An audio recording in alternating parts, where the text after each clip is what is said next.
এই চামচারা এই নেতাদেরকে মদত দেয় এবং এই নেতাদের সাথে চামচামি করলে সবই পাওয়া যাবে। আমি এখন দাঁড়িয়ে আছি সাতক্ষীরা জেলার আশাশুনি বিশট প্রাথমিক বিদ্যালয়ের ভাঙন কবলিত ভেড়িবাঁধ এলাকায়। আপনারা জানেন ঈদের দিন এখানে 150 ফুট ভেড়িবাঁধ ভেঙে যায়। ভেড়িবাঁধ ভাঙার কারণে এখানকার স্থানীয় জনগণের তাদের ঈদ আনন্দ এই ভেড়িবাঁধের পানির সাথে মিশে যায়, তাদের উৎসব মাটি হয়ে যায়। এই টেকসই ভেড়িবাঁধের জন্য উপকূলবর্তী মানুষগুলো চেয়ে আছে সরকারের দিকে। আমাদের 1 নম্বর দাবি খোলপটিয়া নদীতে জরুরি ভিত্তিতে টেকসই বেড়িবাঁধ নির্মাণ করতে হবে।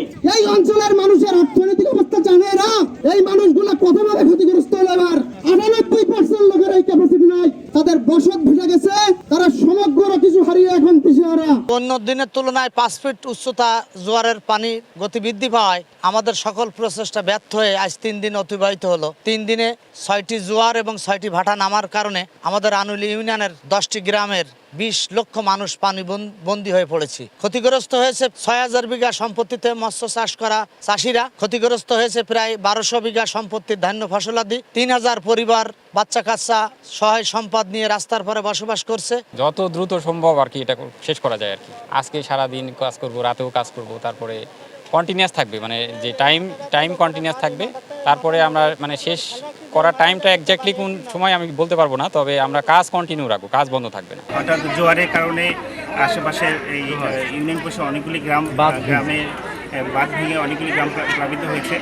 তো আমাদের খুলনা নৌ অঞ্চলের আমাদের যিনি কমান্ডার আছেন, কমান্ডার খুলনা নৌ অঞ্চল, তার নেতৃত্বে আমরা নৌবাহিনীর একটি দল আজকে এই অত্র অঞ্চলে এসেছি এবং এই অত্র অঞ্চলের মানুষের মাঝে আমাদের নৌবাহিনীর থেকে সামান্য কিছু উপহার আমরা দেওয়ার চেষ্টা করছি। এখানে তার মধ্যে রয়েছে চাল, ডাল, তেল, চিনি, শুকনো খাবার, মোমবাতি এবং দেশলাই, পানি এবং আরও সামান্য কিছু মেডিসিন রয়েছে যেটা কিনা পানি বাহিত রোগ অথবা স্কিন ডিজিজের কারণে অথবা ব্যবহার করা যাবে। পানি উন্নয়ন বোর্ড যথাসাধ্য চেষ্টা করে যাচ্ছে, এটাতে আপনারা দেখতেই পাচ্ছেন। আসলে এখানে জোয়ার ভাটার একটা বিষয় আছে। তারপর আপনার যেহেতু ঈদের ছুটি ছিল, আপনার বালু বোঝাই যে যানবাহন সেগুলো আসতে একটু দেরি হয়েছে, তারপরেও তারা আন্তরিকভাবে কাজ করে যাচ্ছে, এটা তো আপনারা দেখতেই পেয়েছেন। আর সরকারিভাবে ত্রাণের ব্যবস্থা আমরা করছি, আমরা আজকে বিকালেই হয়তো বিতরণ করে দিব। ত্রাণের থেকেও বাঁধটা বেশি জরুরি। আমরা প্রাথমিক অবস্থায় বাঁধের দিকে গুরুত্ব দিয়েছি, এখন যেহেতু টাইম এক্সটেন্ড করেছি, এখন আমরা ত্রাণের ব্যবস্থাও করছি। আমাদের জেলা প্রশাসন, পানি উন্নয়ন বোর্ড, সংশ্লিষ্ট স্থানীয় প্রশাসন সবাই এবং এলাকার সকল গ্রামবাসীকে নিয়ে বাঁধ মেরামত এবং সংস্কারের জন্য যাবতীয় কার্যক্রম হাতে নিয়েছে এবং কার্যক্রম সংস্কার এবং মেরামত কাজ চলমান।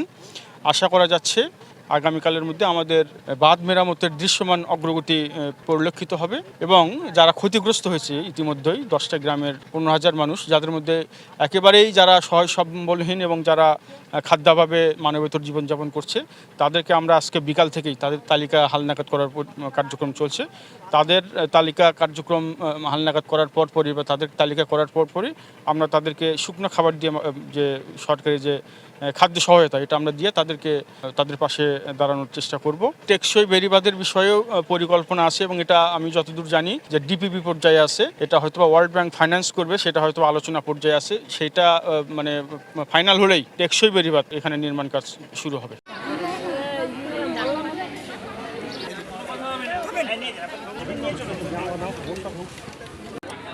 একজন করে ছাড়ো, এখানে যাতে গাদারিং না হয়।